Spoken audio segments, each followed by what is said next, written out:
All right. My name is Josh Teasley. I'm gonna talk about database administrators, what kind of the role and what they do.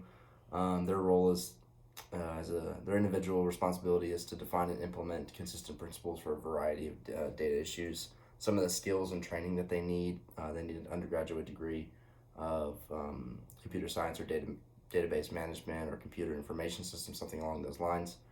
And for the training, they have to have 2 to 4 years of work experience on top of 3 to 6 months of job training. So that what that could look like is like kind of starting off as a trainee under somebody, like apprenticing, if you will, and then as they move and become higher up in that in the job, that they take on more responsibilities and things like that.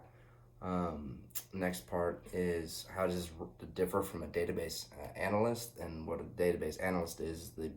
They analyze customer data to identify ways to increase revenue, decrease costs, identify the firm's best customers, and determine how to retain and find more of them. That type of deal, as compared to what I defined earlier of defining and implementing consistent principles for different things that are going wrong in the data world. And to define big data, moving on to the next question of in my future career, how can I use big data to help me do a better job and things like that. Big data is defined as data collections that are enormous, like terabytes or more of data that are complex. For example, social media data, things like that. That traditional data management software and hardware and analysts process are incapable of dealing with them. And examples of big data is documents, so like Word documents and other documents compiled together, archives of different records, social media, machine logs, and things like that.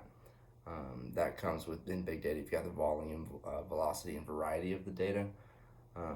And to answer how can I use that, using like social media, like hey, looking at somebody's profile on social media to see what kind of things they like, and extrapolating all of that to create a desirable location, things like that. To, for example, a restaurant, you could decorate it in a certain way, have things laid out in a certain way that is appealing to the customer.